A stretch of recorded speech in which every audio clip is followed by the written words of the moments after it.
जिस उपदेश से राम जी को राजकुमार भगवान राम बने, वो उपदेश आप सुन रहे हैं। कितना ऊंचा ग्रंथ है, इसको वाल्मीकि रामायण भी बोलते, योग वशिष्ठ महारामायण भी बोलते। राम तीर्थ ने इसी का बार बार अध्ययन किया था। ये आप भी शांत हो जाएंगे परमात्मा में, और दूसरों को भी शांति देने की क्षमता देने वाला ये सदग्रंथ है। इसको वेदांत का सिद्धांत ग्रंथ बोलते हैं। दूसरे होते प्रक्रिया ग्रंथ। ये करके फिर कब वो आचार्य बनो तब समझो, ये तो थोड़ा पढ़ो और फिर वही सिद्धांत की बात। तो बार बार योग वशिष्ठ महारामायण विचारने योग। ओम श्री सद्गुरु परमात्मने नमः। श्री योग वशिष्ठ महारामायण उत्पत्ति प्रकरण सर्ग 86। श्री वशिष्ठ जी बोले, हे रामचंद्र जी, मनुष्य मन रूपी शरीर से इस लोक और परलोक में मोक्ष होने पर्यंत चित्त से भटकता है। यदि चित्त स्थित होता है तो तुमको मृत्यु का भय कैसे है? तुम्हारा स्वरूप नित्य शुद्ध बुद्ध और सर्व विकार से रहित है। यह लोक आदि भ्रम मन के फुरने से उपजा है। मन से भिन्न जगत का कुछ रूप नहीं। पुत्र, भाई, नौकर आदि जो स्नेह के स्थान है और उनके क्लेश से आपको क्लेशित मानते हैं, वह भी चित्त से ही मानते हैं। जब चित्त अचित्त हो जावे तब सर्व बंधनों से मुक्त हो। हे रामचंद्र जी, मैंने अध ऊर्ध्व सर्वस्थान देखे हैं, सब शास्त्र भी देखे हैं और उनको एकांत में बैठकर बारंबार विचारा भी है। शांत होने का और कोई उपाय नहीं। चित्त का उपशम करना ही उपाय है। जब तक चित्त दृश्य को देखता है तब तक शांति प्राप्त नहीं होती, और जब चित्त उपशम होता है तब उस पद में विश्राम होता है जो नित्य शुद्ध सर्वात्मा और सबके हृदय में चेतन आकाश परम शांत रूप है। हे रामचंद्र जी, हृदय आकाश में जो चेतन चक्र है, अर्थात जो ब्रह्माकार वृत्ति है, उसकी ओर जब मन का तीव्र संवेग हो तब सभी दुखों का अभाव हो जावे। मन का मनन भाव उसी ब्रह्माकार वृत्ति रूपी चक्र से नष्ट होता है। हे रामचंद्र जी, संसार के भोग जो मन से रमणीय भासते हैं, वे जब रमणीय न भासे तब जानिए कि मन के अंग कटे। जो कुछ अहम और त्वम आदि शब्दार्थ भासते हैं, वे सब मनोमात्र हैं। जब दृढ़ विचार करके इनकी अभावना हो तब मन की वासना नष्ट हो। जैसे हंसिए से खेती कटती है, तैसे ही वासना नष्ट होने से परम तत्व शुद्ध भासता है। जैसे घटा के अभाव हुए शरद काल का आकाश निर्मल भासता है, तैसे ही वासना से रहित मन शुद्ध भासेगा। हे रामचंद्र जी, मन ही जीव का परम शत्रु है और इच्छा संकल्प करके पुष्ट हो जाता है। जब इच्छा कोई न उपजे तब आप ही निवृत्त हो जाएगा। जैसे अग्नि में काष्ठ डालिए तो बढ़ जाती है, और यदि न डालिए तो आप ही नष्ट हो जाती है। हे रामचंद्र जी, इस मन में जो संकल्प कल्पना उठती है उसका त्याग करो, तब तुम्हारा मन स्वतः नष्ट होगा। जहां शस्त्र चलते हैं और अग्नि लगती है, वहां शूरमा निर्भय होके जा पड़ते हैं और शत्रु को मारते हैं, प्राण जाने का भय नहीं रखते, तो तुमको संकल्प त्यागने में क्या भय होता है? हे रामचंद्र जी, चित्त के फैलाने से अनर्थ होता है और चित्त के अस्फुरण होने से कल्याण होता है। यह वार्ता बालक भी जानता है।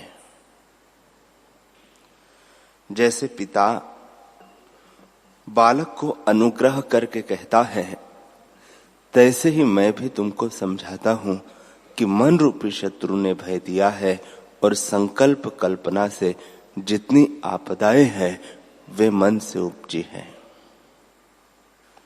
जैसे सूर्य की किरणों से मृग तृष्णा का जल दिखता है, तैसे ही सब आपदा मन से दिखती है।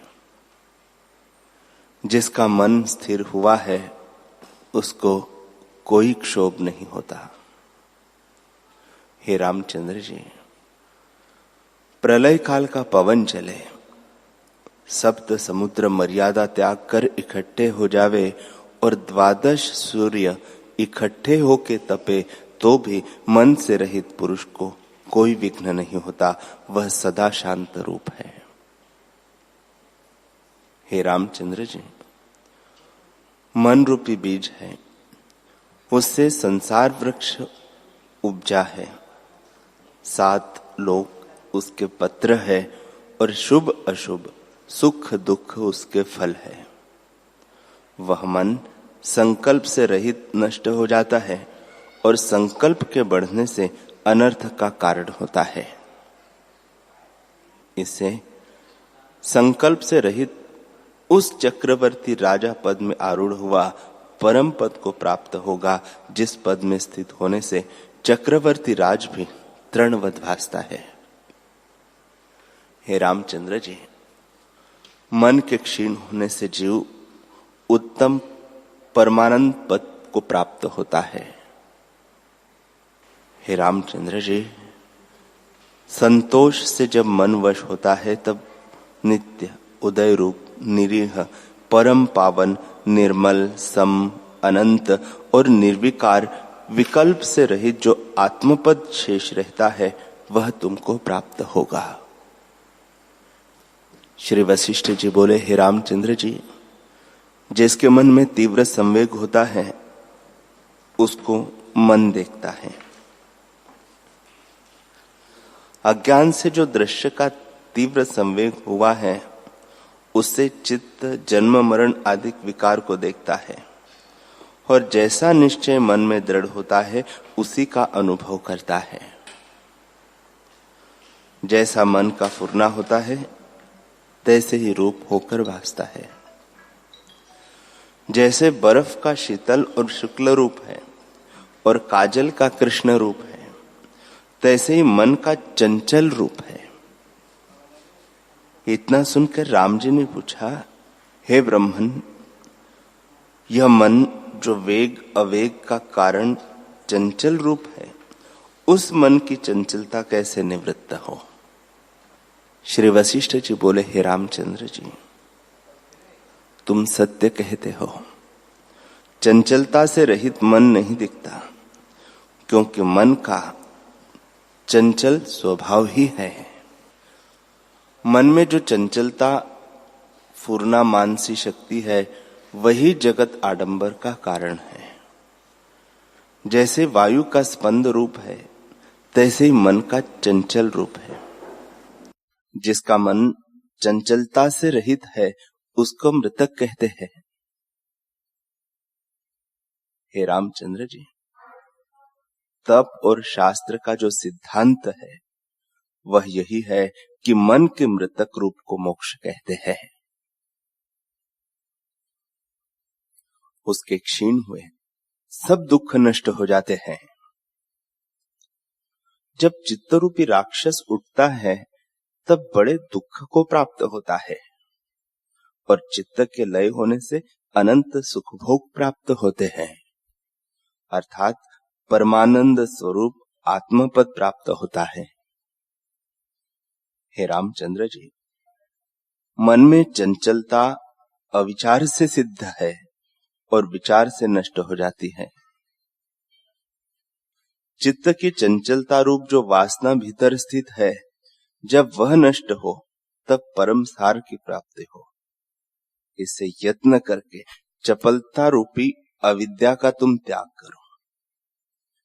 जब चपलता निवृत्त होगी तब मन शांत होगा। सत्य असत्य और जड़ चेतन के मध्य जो डोलायमान शक्ति है उसका नाम मन है। जब यह तीव्रता से जड़ की ओर लगता है तब आत्मा के प्रमाद से जड़ रूप हो जाता है, अर्थात अनात्म में आत्म प्रतीति होती है। और जब विवेक विचार में लगता है तब उस अभ्यास से जड़ता निवृत्त हो जाती है और केवल चेतना आत्म तत्व भासती है। जैसा अभ्यास दृढ़ होता है तैसे ही अनुभव इसको होता है। और जैसे पदार्थ की एकता चित्त में होती है अभ्यास के वश से, तैसा ही रूप चित्त का हो जाता है। हे रामचंद्र जी, जिस पद के निमित्त मन प्रयत्न करता है उस पद को प्राप्त होता है और अभ्यास की तीव्रता से भावित रूप हो जाता है। इसी कारण तुमसे कहता हूं कि चित्त को चित्त से स्थिर करो और अशोक पद का आश्रय करो। जो कुछ भाव अभाव रूप संसार के पदार्थ है वे सब मन से उपजे है। इससे मन के उपशम करने का प्रयत्न करो। मन के उपशम बिना छूटने का और कोई उपाय नहीं, और मन को मन ही निग्रह करता है और कोई नहीं कर सकता। जैसे राजा से राजा ही युद्ध करता है और कोई नहीं कर सकता, तैसे ही मन से मन ही युद्ध करता है। इससे तुम मन ही से मन को मारो कि शांति को प्राप्त हो। हे रामचंद्र जी, मनुष्य बड़े संसार समुद्र में पड़ा है जिसमें तृष्णा रूपी सिवार ने इसको घेर लिया है। इस कारण अधः को चला जाता है और राग द्वेष रूपी भंवर में कष्ट पाता है। उससे तरने के निमित्त मन रूपी नाव है। जब शुद्ध मन रूपी नाव पर आरूढ़ हो तब संसार समुद्र के पार उतरे, अन्यथा कष्ट को प्राप्त होता है। हे रामचंद्र जी, अपना मन ही बंधन का कारण है। उस मन को मन ही से छेदन करो और दृश्य की ओर जो सदा धावता है उससे वैराग्य करके आत्म तत्व का अभ्यास करो, तब छूटोगे और उपाय छूटने का नहीं। जहां जैसी वासना से मन आशा करके उठे उसको वही बोध करके त्यागने से ही तुम्हारी अविद्या नष्ट हो जाएगी। हे रामचंद्र जी, जब प्रथम भोगों की वासना का त्याग करोगे तब यत्न बिना ही जगत की वासना छूट जाएगी। जब भाव रूप अभाव जगत का त्याग किया तब निर्विकल्प स्वरूप होगा। जब सब दृश्य भाव पदार्थों का अभाव होता है तब भावना करने वाला मन भी नष्ट होता है। हे रामचंद्र जी, जो कुछ संवेदन फुरता है उस संवेदन का होना ही जगत है और असंवेदन होने का नाम निर्वाण है। संवेदन होने से दुख है, इससे प्रयत्न करके संवेदन का अभाव ही कर्तव्य है। जब भावना की अभावना हो तब कल्याण हो। जो कुछ भाव अभाव पदार्थों का राग द्वेष उठता है वह मन के अबोध से होता है, पर वे पदार्थ मृग तृष्णा के जलवत मिथ्या है। इसे इनकी आस्था को त्याग करो। ये सब अवस्तु रूप है और तुम्हारा स्वरूप नित्य तृप्त अपने आप में स्थित है। श्री वशिष्ठ जी बोले, हे रामचंद्र जी, यह वासना भ्रांति से उठी है। जैसे आकाश में दूसरा चंद्रमा भ्रांति से भासता है, तैसे ही आत्मा में जगत भी भ्रांति से भासता है। इसकी वासना तुम दूर से त्याग दो। हे रामचंद्र जी, जो ज्ञानवान है उनको जगत नहीं भासता, और जो अज्ञानी है उनको अविद्यमान ही विद्यमान भासता है, और संसार नाम से संसार को अंगीकार करता है। ज्ञानवान सम्यकदर्शी को आत्म तत्व से भिन्न सब अवस्तु रूप भासता है।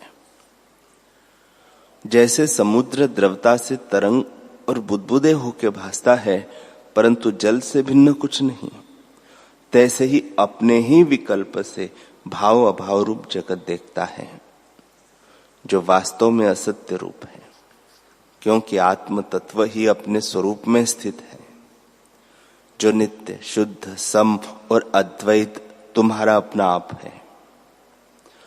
न तुम करता हो न अकर्ता हो। कर्ता और अकर्ता ग्रहण त्याग भेद को लेकर कहता है। दोनों विकल्पों को त्याग कर अपने स्वरूप में स्थित हो, और जो कुछ क्रिया आचार अप्राप्त हो उनको करो, पर भीतर से अनासक्त रहो। अर्थात अपने को कर्ता और भोक्ता मत मानो, क्योंकि कर्तव्य आदि तब होते हैं जब कुछ ग्रहण व त्याग करना होता है, और ग्रहण त्याग तब होता है जब पदार्थ सत्य भासते हैं। पर ये सब पदार्थ तो मिथ्या इंद्रजाल की मायावत है। हे रामचंद्र जी, मिथ्या पदार्थों में आस्था करना और उसमें ग्रहण और त्याग करना क्या है? सब संसार का बीज अविद्या है, और वह अविद्या स्वरूप के प्रमाद से अविद्यमान ही सत्य की नहीं हो भासती है। हे रामचंद्र जी, चित्त में चैतन्यमय वासना फुरती है, सो ही मोह का कारण है। संसार रूपी वासना का चक्र है। जैसे कुम्हार चक्र पर चढ़ा के मृत्तिका से अनेक प्रकार के घट आदि बर्तन रचता है, तैसे ही चित्त से जो चैतन्यमय वासना फुरती है, वह संसार के पदार्थों को उत्पन्न करती है। वह अविद्यारूपी संसार देखने मात्र बड़ा सुंदर भासता है, पर जैसे बांस बड़े विस्तार को प्राप्त होता है और भीतर से शून्य है, तैसे ही यह भी भीतर से शून्य है। और जैसे केले का वृक्ष देखने को विस्तार सहित भासता है और उसके भीतर सार कुछ नहीं होता, तैसे ही यह संसार भी असार रूप है।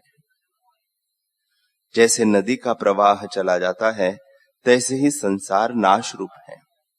हे रामचंद्र जी, इस अविद्या को पकड़िए तो कुछ ग्रहण नहीं होगा। कोमल भासती है पर अत्यंत क्षीण रूप है, और प्रकट आकार भी दृष्टि आते हैं, पर मृत तृष्णा के जल समान असत्य रूप है।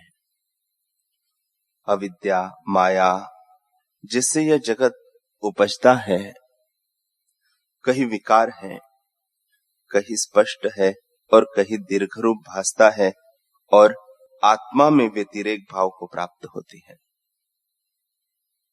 जड़ है परंतु आत्मा की सत्ता पाके चेतन होती है, और चेतन रूप भासती है तो भी असत्य रूप है। एक निमेष के भूलने से वह बड़े भ्रम को दिखाती है। जहां निर्मल प्रकाश रूप आत्मा है, उसमें तम दिखाती है, मैं आत्मा को नहीं जानती। जहां निर्मल प्रकाश रूप आत्मा है, उसमें वह तम दिखाती कि मैं आत्मा को नहीं जानती। जैसे उल्लुक को सूर्य में अंधकार भासता है, तैसे ही मूर्खों को अनुभव रूप आत्मा नहीं भासता, जगत भासता है जो असत्य रूप है। जैसे मृग तृष्णा की नदी विस्तार सहित भासती है, तैसे ही अविद्या नाना रंग विलास, विकार, विषम, सूक्ष्म, कोमल और कठिन रूप है, और स्त्री किनाई चंचल और क्षोभ रूप सर्पिणी है, जो तृष्णा रूपी जिह्वा से मार डालती है। वह दीपक की शिखावत प्रकाशमान है। जैसे जब तक स्नेह होता है तब तक दीप शिखा प्रज्वलित होती है, और जब तेल चुक जाता है तब निर्वाण हो जाती है। तैसे जब तक भोगों में प्रीति है तब तक अविद्या वृद्धि होती है, और जब भोगों से स्नेह नष्ट होता है तब वह भी नष्ट हो जाती है। राग रूपी अविद्या तृष्णा बिना नहीं रहती, और भोग रूप प्रकाश बिजली किनाई चमत्कार करती है। इसके आश्रय में जो कार्य करो तो नहीं होते, क्षण भंगुर है। जैसे बिजली मेघ के आश्रय है, तैसे ही अविद्या मूर्खों के आश्रय रहती है, और वह तृष्णा देने वाली है। भोग पदार्थ बड़े यत्न से प्राप्त होते हैं, और जब प्राप्त हुए तब अनर्थ उत्पन्न करते हैं। जो भोगों के निमित्त यत्न करते हैं उनको धिक्कार है, क्योंकि भोग बड़े यत्न से प्राप्त होते हैं और फिर स्थिर नहीं रहते, बल्कि अनर्थ उत्पन्न करते हैं। उनकी तृष्णा करके जो भटकते हैं वे महामूर्ख हैं।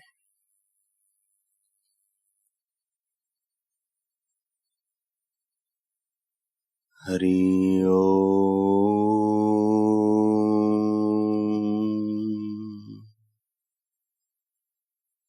हरि ओम।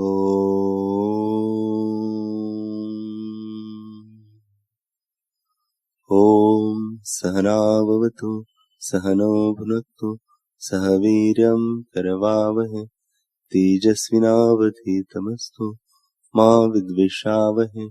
ओम शांति शांति शांति।